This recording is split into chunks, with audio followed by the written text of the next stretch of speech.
everyone. So I want to talk today about mass psychosis and education today versus true education as we saw throughout history, and what created the education of the great minds that we refer to when we look at history. So apologies, my voice is not good. I think I have some laryngitis, and I'm just going to keep talking anyway because I think it's, life is short, so we have to do what we can to get information out there. So I'm going to start this off by referring to a funny meme I saw on Instagram, and it was all about, preparing for conversations with your family over Christmas. And the lady, she's sitting on the couch, and she's like, you don't believe in any conspiracy theories? I get it, you don't agree with all of them or most of them, but any? You just think the government's batting 1,000 out of 1,000 and telling us the whole truth? That's a strong stance to take. Okay. So that was pretty funny. And it reminded me of this video I watched on a YouTube channel called After School, and it was about mass psychosis. And if you watch that video, I highly recommend it. Really well done.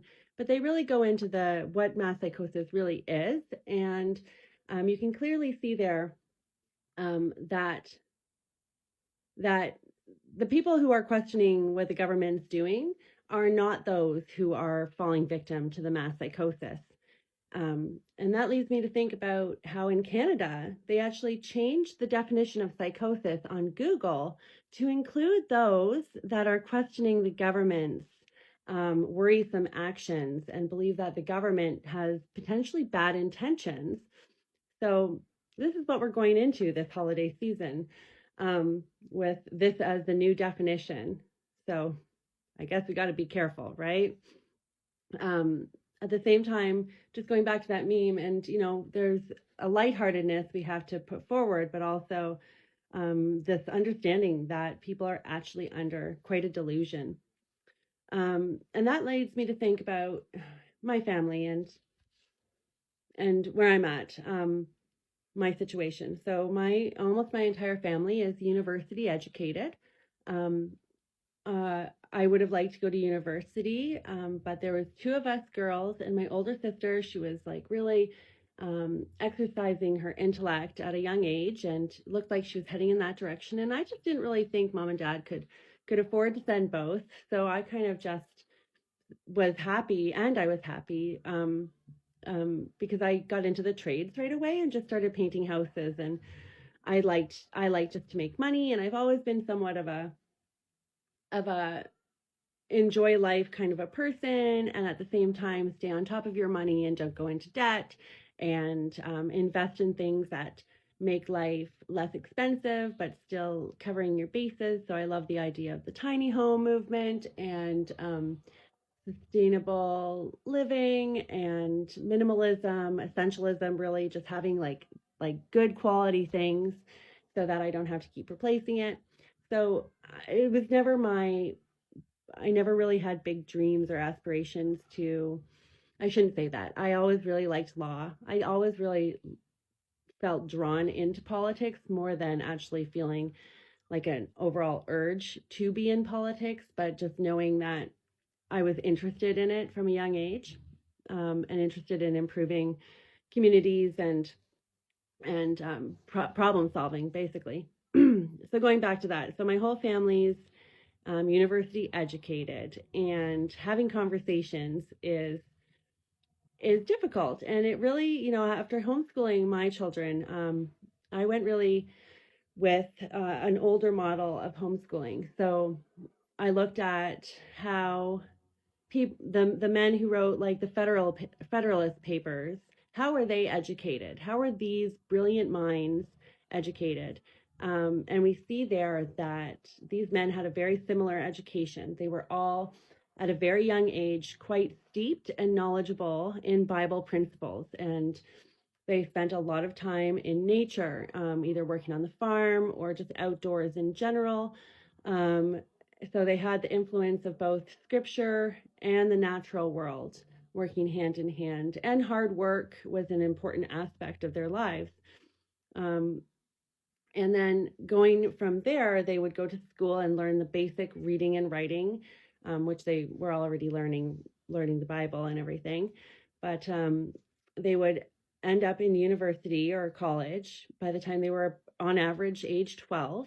And then they would be introduced to the great works of the Western world. So we're talking about the writers back in the time of Greece, back in the time of Rome, all the way through until our time. So we're talking about reading books like Homer and Plato and the Stoics and Aquilus and all the early church writers, and then moving all the way through all the great writers of our time. So at that point, once they had steeped themselves in that knowledge, they actually were the two main courses that they took after that were orating, so the art of public speaking, as well as debate. So these men first filled their heads with knowledge, and then when topics of the day arose that needed to be sorted out, they were well educated in debate and coming to conclusions and solutions based on free speech and the ability to use your mind to actually get these ideas out there in a public forum. Okay. And this is how they did it back then. But now we live in a world where the university educated have this idea that they take this one course through, and they go through and they become an expert in their field. And because they're not an expert in the other fields, they simply defer to the experts and what's publicly acceptable to say. They are not thinking outside of that. They don't have the knowledge base to actually critically think through, nor do they feel like they have permission. I don't know what they're doing in the university to actually make it so that they're not moving forward with just thinking. Sorry, I'm getting calls, and I think somebody just came and brought me chicken soup. So thank God for that person. So I should go, but I just want to say that like most of what I learned came from homeschooling my own children, and I'm so thankful I had that experience, and I kind of based it off of that original model that I shared earlier. And so I hope that somebody can gain something from this, and just honestly going into the holidays, just keep some of this in mind. And I don't know really what else to say. I wish you luck and Merry Christmas, and just be people of integrity, and hold your ground. You speak from a place of truth, and you don't have anything to fear if what you're sharing is truthful and spoken in love. Okay, bless you.